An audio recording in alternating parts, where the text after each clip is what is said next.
నమస్తే అండి. నా పేరు శ్రీనివాసరావు. నేను ప్రకాశం జిల్లా 104 సంఘానికి ప్రెసిడెంట్గా ఉన్నాను.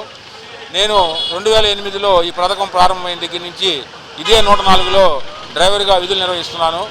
ఇప్పటి వరకు 4 ప్రభుత్వాలు మారినాయి, 5 కంపెనీలు మారినాయి. కానీ మా ఉద్యోగుల యొక్క స్థితిగతులు మటుకు ఇంతవరకు మారలేదు. ఇప్పటి వరకు గత ప్రభుత్వంలో అరబిందో అనే కంపెనీ ఈ 104 పథకాన్ని నిర్వహించింది. ఆ కంపెనీ వారిని తొలగించిన తర్వాత 6 నెలలు అయింది.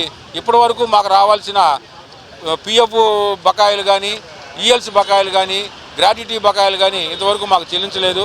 అదేమని మేము అరబిందో కంపెనీ వారిని అడిగితే ప్రభుత్వం వారు మాకు ఇంకా నిధులు ఇవ్వాలి, అవి ఇస్తే మేము మీ బాకీలు క్లియర్ చేస్తామని చెప్తున్నారు. ఇది అన్యాయం. ఈ కూటమి ప్రభుత్వం మా యందు దయించి అరబిందో కంపెనీతో మాట్లాడి మాకు రావాల్సిన బకాయిల్ని సాధ్యమైన తొందరగా ఇప్పించాలని కోరుకుంటున్నాము.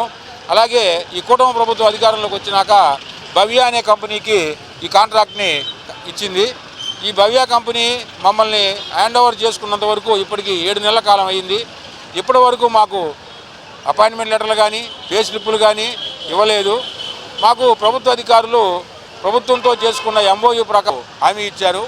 కానీ ఈ భవ్య కంపెనీ వచ్చిన తర్వాత నుంచి ఒక్కొక్క ఉద్యోగి జీతంలో అక్రమంగా సరాసరిగా 500 రూపాయలు కట్ చేస్తుంది. ఇది చాలా దారుణం. రాష్ట్ర వ్యాప్తంగా 1900 మంది ఉద్యోగులు ఉన్నాము. ఒక్కొక్క ఉద్యోగి నుంచి అక్రమంగా 500 రూపాయలు ఈ కంపెనీ దోచుకొని తింటుంది. ఇది ఎంత మొత్తం అయ్యిద్దో వారిని అడుగుతున్నాము. ఇవన్నీ మాకు 6 నెలల నుంచి బకాయిల రూపంలో ప్రభుత్వం వారు కలగజేసుకొని ఇప్పించవలసిందిగా ఈ కూటమి ప్రభుత్వానికి విజ్ఞప్తి చేస్తున్నాము. అలాగే మా యొక్క సమస్యల మీద ప్రభుత్వ అధికారులను కలిసి వినతిపత్రాలు ఇచ్చే కార్యక్రమంలో మా రాష్ట్ర ప్రధాన కార్యదర్శి అయిన రాంబాబు గారు ప్రభుత్వ అధికారులను కలిసే ప్రయత్నం చేయగా వారి మీద కక్ష కట్టి వారి జిల్లా మేనేజరు వారు సెలవులో ఉన్నప్పుడు వెహికల్ తనిఖీకి వెళ్ళి ఒక డిఈఓ క్యాడర్లో పనిచేస్తున్న వ్యక్తిని కాలం చెల్లిన మందులు వెహికల్లో ఉన్నాయని అక్రమంగా సస్పెండ్ చేశారు. ఇంతవరకు వారిని విధుల్లోకి తీసుకోలేదు.